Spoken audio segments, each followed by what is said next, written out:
Hello guys, welcome back to study with channel. तो आज हम अपना टॉपिक कवर करेंगे जो है प्रेगनेंसी इंड्यूस हाइपरटेंशन, जिसको हम PIH भी बोलते हैं। तो प्रेगनेंसी इंड्यूस हाइपरटेंशन होता क्या है? प्रेगनेंसी इंड्यूस हाइपरटेंशन एक कंडीशन होती है in which blood pressure is less than or equal to 140/90 mmHg after 20 weeks of pregnancy without proteinuria in a previously normotensive woman। मतलब क्या है? प्रेगनेंसी इंड्यूस हाइपरटेंशन क्या एक कंडीशन है जिसमें जो ब्लड प्रेशर है वो इक्वल या फिर लेस देन 140/90 mmHg हो जाता है आफ्टर 20 वीक्स ऑफ प्रेगनेंसी। पर जो लेडी जो प्रेग्नेंट है उसमें जो है वो प्रोटीनूरिया नहीं होता है, यूरिन में प्रोटीन प्रेजेंट नहीं होता है, उसको बोलते हैं हम pregnancy induce hypertension. The BP return to normal within 12 weeks after delivery. जो इसमें जो प्रेगनेंसी इंड्यूस हाइपरटेंशन है वो रिटर्न नॉर्मल रेंज में रिटर्न हो जाता है। क्योंकि जो मदर है उसको प्रेगनेंसी से पहले तो हाइपरटेंशन नहीं था, वो जब प्रेग्नेंट हुई तो उसके बाद उसको हाइपरटेंशन हुआ, इसलिए वो जो है जो BP है वो अपनी नॉर्मल रेंज में आ जाते हैं आफ्टर 12 वीक ऑफ डिलीवरी। अब टाइप ऑफ हाइपरटेंशन डिसऑर्डर क्या होता है इन प्रेगनेंसी में? Gestational hypertension. जेस्टेशनल हाइपरटेंशन क्या है? प्रेगनेंसी इंड्यूस हाइपरटेंशन को ही बोलते हैं। जो BP है वो इंक्रीज हो जाता है आफ्टर 20 वीक्स और इसमें नो प्रोटीनूरिया, कोई प्रोटीन इन यूरिन नहीं होता है। प्री एक्लेम्पसिया क्या होता है? जब हाइपरटेंशन इंक्रीज हो जाता है उसको बोलते हैं प्री एक्लेम्पसिया। BP भी इंक्रीज हो जाते हैं विद प्रोटीनूरिया, इसमें प्रोटीनूरिया प्रेजेंट हो जाता है। प्रोटीनूरिया कितना होता है? लेस देन या इक्वल टू 300 mg/24 आवर और ऑर्गन इन्वॉल्वमेंट भी हो जाती है। मतलब प्री एक्लेम्पसिया क्या है? प्री एक्लेम्पसिया है प्रेगनेंसी इंड्यूस हाइपरटेंशन जो क्योर नहीं हो पाता, तो प्री एक्लेम्पसिया हो जाता है जिसमें प्रोटीन प्रेजेंट होता है यूरिन में। 24 आवर में कितना प्रोटीन होता है? लेस देन या इक्वल टू 300 mg और इसमें ऑर्गन इन्वॉल्वमेंट भी हो जाता है। सीवियर प्री एक्लेम्पसिया क्या होता है? जब जो BP है वो लेस देन और इक्वल टू 160/1110 mmHg होता है प्लस सीवियर सिम्टम्स। इसमें सीवियर सिम्टम्स आने स्टार्ट हो जाते हैं, जैसे क्लोनिक सीजर्स आने स्टार्ट हो जाते हैं। अब एक्लेम्पसिया क्या है? एक्लेम्पसिया जो है वो है प्री एक्लेम्पसिया का सीवियर वर्जन है। प्री एक्लेम्पसिया अगर क्योर नहीं करेंगे तो एक्लेम्पसिया हो जाएगा। प्री एक्लेम्पसिया विद कन्वर्जन क्या होता है? सीजर्स आना। Not attributed to other cause, इसमें कोई कॉज नहीं होता। अगर हम प्री एक्लेम्पसिया नहीं ठीक करेंगे तो वो सीवियर प्री एक्लेम्पसिया में कन्वर्ट हो जाएगा, फिर वो एक्लेम्पसिया बन जाएगा जिसमें क्लोनिक सीजर्स आते हैं। फिर क्रॉनिक हाइपरटेंशन क्या होता है? इसमें BP इंक्रीज होता है बिफोर प्रेगनेंसी से पहले ही जो मदर है उसको BP की प्रॉब्लम होती है और जो प्रेगनेंसी है वो बढ़ता जाता है आफ्टर जब वो प्रेग्नेंट हो जाती है। अब हम पढ़ते हैं कॉजेज क्या होता है प्रेगनेंसी इंड्यूस हाइपरटेंशन का? एग्जैक्ट कॉज होता है वो तो अननोन होता है, वो तो पता नहीं है आज तक। तो बट एसोसिएटेड विद किससे एसोसिएट होता है? अब नॉर्मल प्लेजेंटल इम्प्लांटेशन, जो प्लेजेंटा का वो है इम्प्लांट है वो अब नॉर्मल तरीके से हो जाता है। मतलब जैसे प्लेजेंटा प्रीविया हो गया, प्लेजेंटा अब्रुप्टो हो गया, ये सब जिसमें जो प्लेजेंटा है वो प्लेस हो जाता है दूसरी जगह, जैसे इंटरनल OS में, lower internal OS of uterus में वो शिफ्ट हो जाता है, ये सब। Vasospasm and endothelial damage. Vasospasm क्या होता है? Reduce blood flow to organ. Blood flow क्या होता है? वो रिड्यूस हो जाता है ऑर्गन में due to narrowing of the tissue, जो टिश्यू है वो नैरोइंग हो जाती है उसकी वजह से। एंड एंडोथेलियल डैमेज, जिसकी वजह से एंडोथेलियल जो है वो डैमेज हो जाता है। जेनेटिक फैक्टर से भी जो BP है वो इंक्रीज हो जाता है।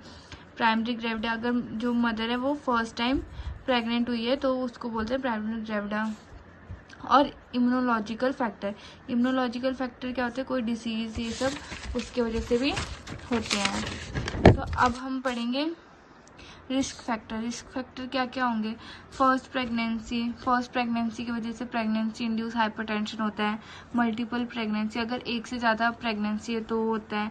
एज अगर 18 से कम है या फिर 35 से ज़्यादा है तो उसको प्रेगनेंसी इंड्यूस हाइपरटेंशन हो सकते हैं।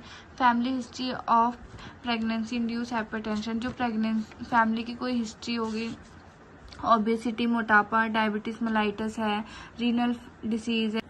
अब है मोलर प्रेगनेंसी। मोलर प्रेगनेंसी क्या होता है, ये प्रॉब्लम होता है अर्ली प्रेगनेंसी में, जहाँ पे जो बेबी है वो ग्रो नहीं कर पाता। क्यों नहीं कर पाता है? क्योंकि जो अबनॉर्मल टिश्यू ग्रो हो जाता है इनसाइड द यूट्रस। यूट्रस के अंदर अबनॉर्मल टिश्यू ग्रो होता है, जो कि बाद में कैसा दिखता है, स्मॉल वाटर फिल्ड बबल्स की तरह दिखता है, जैसे बंच ऑफ ग्रेप्स हो गया उसकी तरह।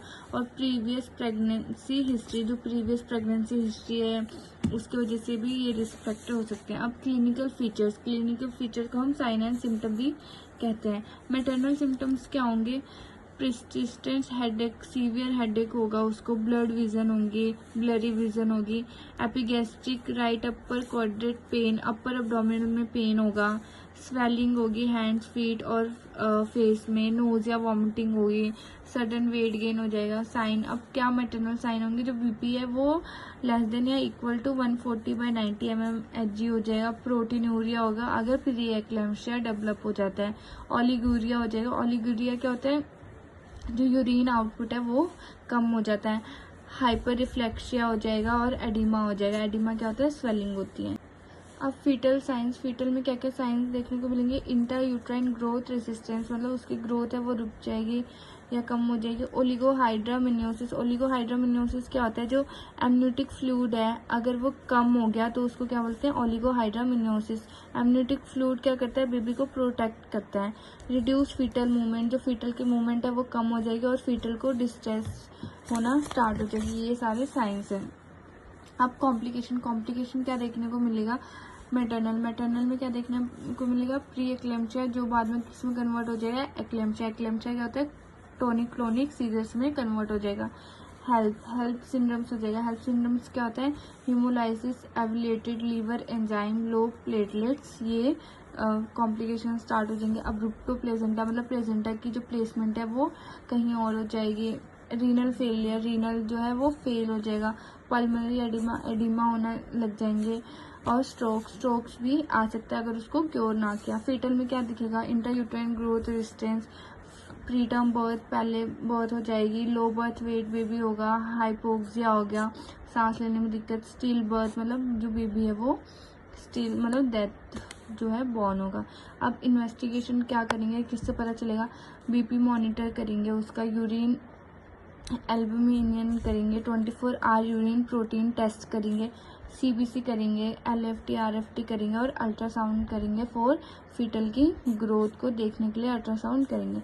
मैनेजमेंट क्या होगा प्रेगनेंसी इंड्यूस हाइपरटेंशन का, माइल्ड प्रेगनेंसी इंड्यूस हाइपरटेंशन मतलब अगर कम है, अभी स्टेज जो है फर्स्ट स्टेज है प्रेगनेंसी इंड्यूस हाइपरटेंशन की, ओपीडी और होम केयर देंगे, उसको रेस्ट देंगे लेफ्ट लेटरल पोजीशन में ताकि उसको अच्छे से रेस्ट मिल सके। रेगुलर बीबी मॉनिटर करेंगे और हाई प्रोटीन डाइट रखेंगे, लो सोल्ट डाइट रखेंगे इसमें।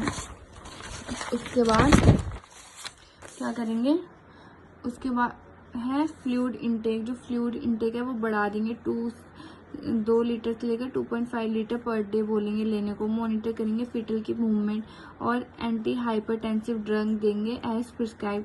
क्या क्या एंटी हाइपरटेंसिव ड्रग क्या होती है, लेबिटालोल, निफिडिपाइन, मेथालिडोपा और वीकली चेकअप्स के लिए बोलेंगे। अब सीवियर, अगर प्रेगनेंसी इंड्यूस हाइपरटेंशन सीवियर हो गया, प्री एक्लेम्पसिया हो गया, तो क्या करेंगे, उसको हॉस्पिटल मैनेजमेंट देंगे, क्योंकि हॉस्पिटल मैनेजमेंट देना बहुत ज़रूरी है।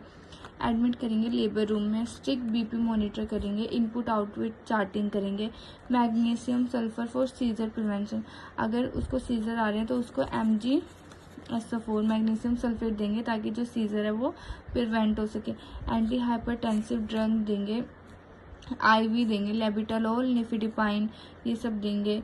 स्टीरॉयड्स देंगे फॉर फीटल लंग मैच्योरिटी, अगर जो डिलीवरी है वो 34 वीक से पहले ही हो रही है तो उसको स्टीरॉयड्स देंगे ताकि जो फीटल का लंग है वो मैच्योर हो सके। कंटिन्यूस फीटल मॉनिटरिंग करेंगे और करेक्ट करेंगे एनीमिया डिहाइड्रेशन अगर है तो। अब डिलीवरी के लिए रेडी करेंगे। इफ़ टर्म लेस देन और इक्वल टू 37 वीक, अगर 37 वीक से पहले हो रहा है या 37 वीक में हो रहा है तो इंड्यूस लेबर क्या होता है, मेडिसिन देके, ऑक्सीटोसिन देके जो है लेबर स्टार्ट करेंगे। इफ़ सीवियर प्री एक्लेम्पसिया, अगर सीवियर प्री एक्लेम्पसिया है तो क्या करेंगे, इमीडिएट डिलीवरी करेंगे। इमीडिएट डिलीवरी क्यों करेंगे? ताकि बेबी को और मदर को हार्म ना हो सके। सिजेरियन सेक्शन करेंगे। फीटल डिस्ट्रेस और फेल्ड मेडिकेशन। सिजेरियन सेक्शन करेंगे अगर फीटल को कोई डिस्ट्रेस महसूस हो रहा है या फिर जो है फेल्ड इंडक्शन, मतलब कि जो लेबर पेन है वो स्टार्ट ही नहीं हो रहा, तो इसलिए क्या करेंगे हम? सिजेरियन सेक्शन करेंगे। अब नर्सिंग मैनेजमेंट क्या करेंगे? नर्सिंग मैनेजमेंट क्या करेंगे हम? फिजिकल एग्जामिनेशन करेंगे पहले, फिर उसके बाद हिस्ट्री टेकिंग करेंगे, फिर उसके बाद मॉनिटर बीपी आरली चेक करेंगे, यूरिन आउटपुट एल्ब्यूमिन चेक करेंगे, एसेस करेंगे क्या? एडिमा मतलब स्वेलिंग, डीटीआरएस क्या होता है? डीप टेंडन रिफ्लेक्स चेक करेंगे। ऑब्जर्व करेंगे for warning sign. Warning sign क्या होती है? सीवियर हेडेक हो गया, ब्लड विजन हो गया, एपिगैस्ट्रिक पेन मतलब अब्डोमेन में पेन स्टार्ट हो गया, डिक्रीज फीटल मूवमेंट मतलब फीटल की मूवमेंट है वो कम हो गई है। मेंटेन करेंगे क्वाइट एंड काम इन्वायरमेंट ताकि उसको रेस्ट फील हो सके। लेफ्ट लेटरल पोजीशन में प्रोवाइड करेंगे उसको रेस्ट। मॉनिटर करेंगे फीटल हार्ट रेट। एडमिनिस्टर करेंगे MGS4 ताकि जो है जो क्लोनिक सीजर है वो प्रिवेंट हो सके, और एंटी हाइपरटेंसिव ड्रग देंगे उसको। उसके बाद कीप करेंगे एंटीडोट। एंटीडोट क्या होता है? Calcium gluconate ready. Calcium gluconate ready रखेंगे, कभी भी ज़रूरत पड़ सकती है। इमोशनल सपोर्ट देंगे मदर को और प्रिपेयर करेंगे फॉर डिलीवरी के लिए प्रिपेयर करेंगे।